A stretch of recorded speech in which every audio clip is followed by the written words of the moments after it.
ETF index mutual funds నేర్చుకుని stock మార్కెట్లో రాణించాలనుకుంటున్నారా? వెంటనే ఈ నెంబర్కి కాల్ చేయండి. నమస్కారం. శ్రావణ మాసంలో ఉన్నాం. ఈవేళ తొలి శ్రావణ శుక్రవారం. అయితే అమ్మవారైన లక్ష్మీదేవిని గురించి ఈ మాసమంతా మనం శ్రద్ధగా ఉండాలని చెప్పుకున్నాం కదా ముందే.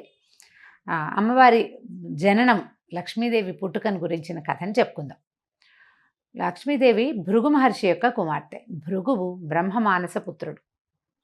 ఆయనకి కలిగిన సంతానాల్లో లక్ష్మీదేవి ప్రథమ సంతానం, స్త్రీ సంతానం.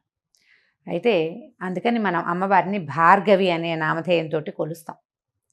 అష్టోత్తరం సహస్రనామాల్లో భార్గవి పేరు కనపడుతుంది.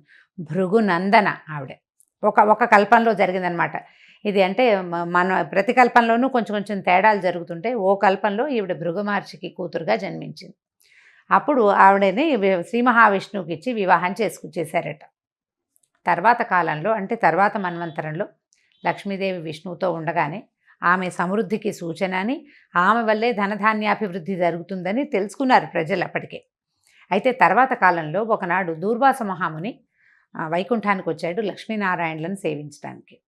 అప్పుడు అక్కడి నుంచి ఆయనకు ఒక పారిజాత పుష్పమాల లభించింది, కల్పవృక్షాల మాల అన్నమాట. స్వామివారిని ఏమన్నా నిర్మాల్యం అది తీసుకున్నాడు. ఈ దూర్వాసుడు నిర్మాల్యం తీసుకుని వస్తూ తనకి ఎదురైనటువంటి దేవేంద్రుడికి ఆ నిర్మాల్యపు దండని, స్వామివారి మీద నుంచి తీసిన దండ అని చెప్పి చేతిలో పెట్టాడు. అయితే ఇంద్రుడు ఆ పూట కొద్దిగా సురాపాన మత్తుడుగా ఉన్నాడు. కాస్త అశ్రద్ధగా ఆ దేనిని, దండని ఐరావతానికి అప్పచెప్పాడు. ఐరావతం అంటే ఏనుగు. ఏనుగుకి ఇది ఎట్లా తెలుస్తుంది? ఆ ఏనుగు ఆ దండని విసిరేసేసరికల్లా ఇలాగా నిర్మాల్యానికి జరిగిన అపచారం వల్ల స్వర్గలక్ష్మి ఇంద్రుణ్ణి విడిచి వెళ్ళిపోయిందట.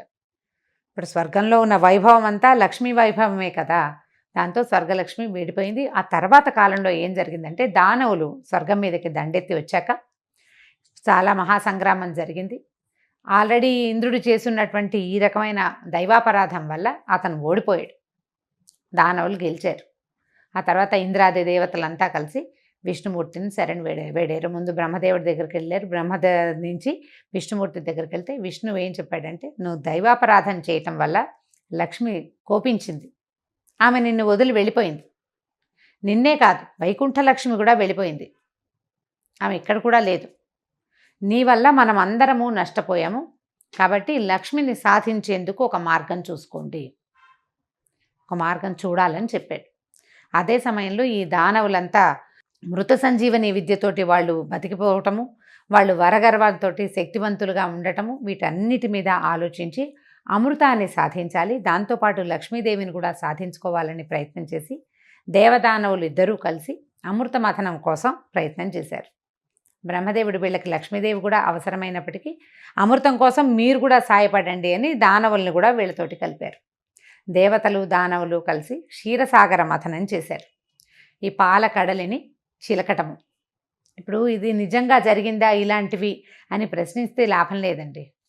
ఏదో ఒకటి జరిగింది, ఆ జరగటం వల్ల వచ్చినటువంటి ఉపయోగాలు ఏమిటో మనం తెలుసుకోవాలంతే.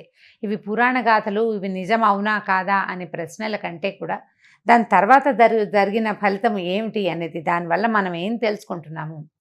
ఏదైనా మధిస్తేనే సరైన విషయం బయటకు వస్తుంది. పాలల్లో వెన్న దాగుంటుంది. పచ్చిపాలల్లో ఏది తీయంటే తీయగలము, చేత్తో రాదు. పోనీ పాలను తోడుపెట్టి పెరుగు చేసాం, పెరుగులోంచి కూడా తీయంటే తీస్తే రాదు, తరిస్తే వస్తుంది. దాన్ని బాగా చిలకాలి, మధించిన తరువాతే సరి అయిన విషయం బయటకు వస్తుంది.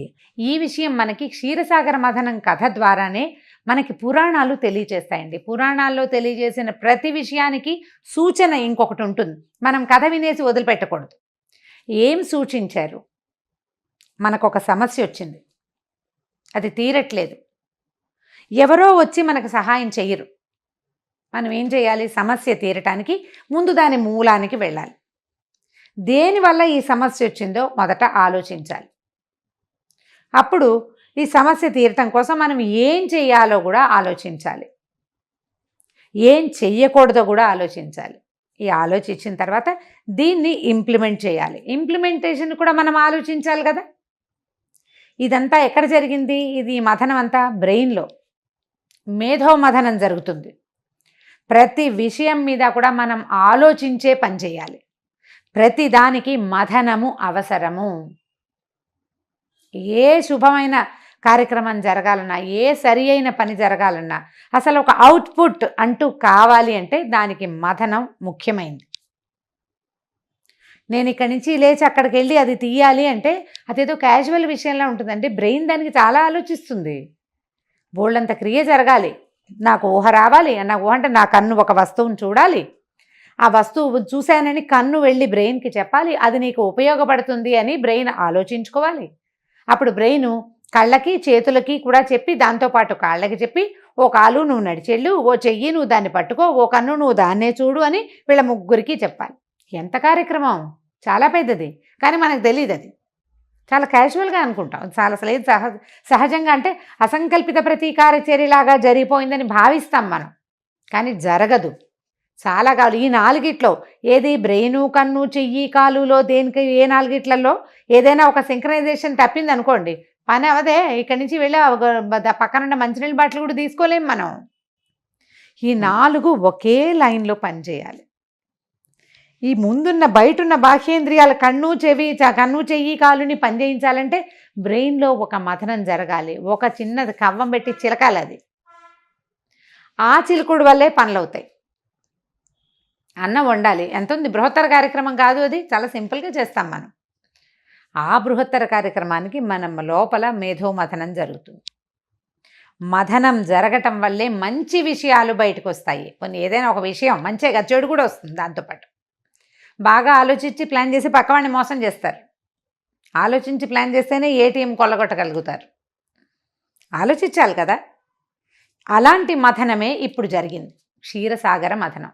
ఈ క్షీరసాగరం ఏమిటి, తెల్లగా పాల నురుగ్గా ఉంటుంది. అసలు అలాంటిది ఎక్కడ ఉంటుందో, పాల సముద్రం అండి. విచిత్రంగా మనం చూస్తామా, చూడం. మనం చూడని ఒక ఇది మన బ్రెయినే, అది మన బ్రెయిన్ అంతే. అయితే ఈ క్షీరసాగరాన్ని మథనం చేయటానికి అది చాలా పెద్దది కాబట్టి మందర పర్వతాన్ని తెచ్చారు. ఈ మందర పర్వతం చాలా చుట్టుకొలత పెద్దది కాబట్టి మందర పర్వతం చుట్టూతా 3 చుట్లైనా తిరగడానికి వీలుగా ఉన్నటువంటి వాసుకి అనే ఒక మహాసర్పాన్ని తమ చేతిలోకి తీసుకున్నారు. ఈ సర్పాన్ని ఇద్దరు ఒకళ్ళే పట్టుకుని చిలకలేరు కాబట్టి ఓవైపు దేవతలు, ఓవైపు దానవులు పట్టుకుని సముద్ర మథనం చేశారు. ఎన్ని రకాలో వస్తువులు వచ్చినాయి. దాంతో మహాభయంకరమైన హాలాహలం వచ్చింది. మనం ఆలోచించి చెడుని చేస్తూ ఉంటాం అప్పుడప్పుడు. ఆ చెడుని గనక తొలగదీస్తే, దాన్ని మింగేస్తే తర్వాత మంచి వస్తుంది. ఇది చేయకూడనిది అనే జ్ఞానం కలిగి ఉంటేనే తర్వాత జరుగుతుంది మంచి. మనకి పరమేశ్వరుడు వచ్చి ఆ హాలాహలాన్ని అమ్మవారి అనుమతి తీసుకుని, నేను హాలాహలం మింగుతాను అని ఆమెకు చెప్పి ఆ హాలాహలాన్ని తీసుకున్నాడు లోపలికి. తీసుకొని మింగకుండా కంఠంలో ఆపు పెట్టుకున్నాడు. ఎలాంటి చెడు ఆలోచన అయినా దాన్ని దిగనివ్వకూడదు, కంఠంలోనే ఉంచుకోవాలని ఇలాంటి కథలు చెప్తాయి మనకి. ఆలోచన వచ్చింది బ్రెయిన్లో, అది కిందకి వెళ్ళనివ్వకూడదు, ఇంప్లిమెంటేషన్లోకి వెళ్ళనివ్వకూడదు, ఎక్కడో చోట దాన్ని ఆపి పెట్టుకోవాలి. ఈ హాలాహలాన్ని ఆపిన తర్వాత అమ్మవారు వెలికొచ్చింది. లక్ష్మీదేవి సహస్ర కమలం మీద కూర్చుని చక్కగా పరమాద్భుత సౌందర్యంతో బయటికి వచ్చింది. ఆమెతో పాటు చంద్రుడు, తర్వాత నవరత్నాలు, కామధేనువు, కల్పవృక్షము, ఉచ్చైశ్రవము, నవనిధులు, అన్ని మణులు, నవరత్నాలు అన్నీ కూడా ఈ సముద్రంలోంచే వచ్చినాయి. ప్రపంచమంతా సముద్రంలోనే ఉంది. మొత్తం బయటికి వచ్చిన తర్వాత అమ్మవారు మళ్ళీ భగవంతుడైనటువంటి విష్ణుమూర్తిని వరించింది. ఆమె సౌందర్యము, ఆమె కళకి అసలు మైమర్చిపోయారట. కానీ ఆమెను స్వీకరించాలనుకోలే ఎవరు. దైవీ కళ యొక్క గొప్పతనం అది. ఆ లక్ష్మీ కళ తాలూకు గొప్పతనం. మిగిలిన వాళ్ళు ఎవరు ఈమె మాకు కావాలి అని అడగలేదు. ఆమె స్వయంగా వెళ్ళి శ్రీమన్నారాయణ్ణి ఆయన దండ వేసి ఆయన మెడలో, ఆయన వక్షస్థలంలోకి చేరిపోయింది. వివాహం అప్పుడు భృగు మహర్షి కూతురుగా ఉన్నప్పుడు ఆవిడ విష్ణువుని అడిగిందట, నేను నీతో పాటు ఎక్కడుండాలి అంటే నా హృదయంలో ఉండమన్నట్టు. భార్యని హృదయంలో ఉంచుకోవాలి, ఆమె మీ మనసుగా ఉండాలి అని భగవంతుడి కథే మనకి తెలియజేస్తుంది. లేదా హృదయంలో ఉంచుకోలేవు. అర్ధనారీశ్వర స్వరూపం నీలో సగం అయిపోవాలి భార్య. లేదా నీ నాలుక యందు ఉండాలి, నీ మొత్తం ఆలోచన, నీ మాట అంతా నీ భార్యగా ఉండాలి. అలాంటి వాళ్ళు ప్రఖ్యాతులవుతారు, అలాంటి వాళ్ళు హాయిగా ఉంటారు, వాళ్ళ జీవితం సుఖంగా ఉంటుంది. అది చెప్పడానికే పురాణాల్లో ఇలాంటి విషయాలు చెప్తారండి మనకి. ఈ అమ్మవారు లక్ష్మీదేవి విష్ణుమూర్తిని వరించిన తర్వాత ఇంద్రుడు ఆమె కోసం మళ్ళీ తపస్సు చేశాడు. తపస్సు చేస్తే అప్పుడు ఆమె అతనికి స్వర్గలక్ష్మిగా ఉండడానికి ఒప్పుకుంది. స్వర్గంలో ఒక లక్ష్మీ అంశ ప్రవేశించింది. లక్ష్మీదేవి విష్ణుమూర్తితోటే ఉన్నప్పటికీ ఆవిడ ప్రపంచంలో ఉన్న ప్రతి విషయంలోనూ తన కళని అంశని స్థాపించింది భగవంతుని యొక్క అనుమతితోటి. స్వర్గలక్ష్మిగా స్వర్గంలోనూ, సస్యలక్ష్మిగా పంటలయందు, లక్ష్మీ స్వరూపంగా గోవు యందు, ధనములయందు, ధాన్యములయందు ప్రతి చోట కూడా తన తాలూకు లక్ష్మీ అంశని అన్ని చోట్ల ప్రవేశపెట్టింది. అమ్మాయి కాస్త చక్కగా బాగుంటే అమ్మాయి లక్ష్మీ కళగా ఉందంట. లక్ష్మీ స్వరూపంగా కనిపిస్తుంది. లక్ష్మీ సాన్నిధ్యం కనపడుతుంది. బాగా ఒక 10-25 బస్తాల బియ్యము అవి కనపడితే అక్కడ ధాన్యలక్ష్మి సాన్నిధ్యం, సస్యలక్ష్మి సాన్నిధ్యం కనిపిస్తుంది. ఎక్కడ నిండుదనం ఉందో, ఎక్కడ సమృద్ధి ఉందో అక్కడ లక్ష్మి ఉన్నట్టు. మన దగ్గర నిండుతనం లేదు, సమృద్ధి లేదు. సమృద్ధిని సాధించేందుకు ప్రయత్నం చేయాలి. లక్ష్మి సాధన వల్లే సమకూడుతుంది. మళ్ళీ ఇందులో ఇంకోటి ఉందండి, ఉద్యోగినం పురుష సింహం ఉపైతి లక్ష్మి అన్నారు. సంస్కృతంలో ఒక శ్లోకం ఉంది. ఇది ఎవడైతే ప్రయత్నశీలుడుగా ఉంటాడో వాడికి లక్ష్మి దొరుకుతుంది. స్త్రీ పురుష భేదం లేదండి. పని చేస్తే లక్ష్మి సాధిస్తాం మనం.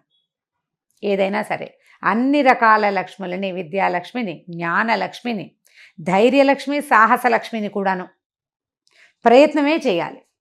ఆ ప్రయత్నాన్ని శ్రద్ధగా చేయాలి. ఈ క్షీరసాగర మథనం కథ విన్న వాళ్ళకి చాలా మంచిదని చెప్తారండి. శుక్రవారం నాడు చక్కగా లక్ష్మీ పూజ చేసుకుని ఈ కథని సావకాశంగా వినండి. దీంట్లో చాలా డీటెయిల్స్ ఉన్నాయి. ఇంకా చాలా డీటెయిల్స్ నేను వదిలిపెట్టాను. మనకి పెద్దగా సమయం లేదు, తెలిసిన కథే కదా అని బ్రీఫ్గా చెప్పాను. కానీ దీని మీద చక్కగా పిల్లలకి చెప్పండి. మీరు ఒకసారి తలుచుకోండి. మంచి పుస్తకం ఏదైనా ఉంటే ఆ పుస్తకం తీసుకుని చదువుకోండి. మనం ఇది శ్రద్ధగా ఉండవలసిన నెల అనేది జ్ఞాపకం పెట్టుకోండి. లక్ష్మీ పూజ చేసుకుని ఎవరైనా ఒక ముత్తైదుకి ఒక తాంబూలం కనుక ఇస్తే చాలా మంచిది, శుభం జరుగుతుంది. నమస్కారం.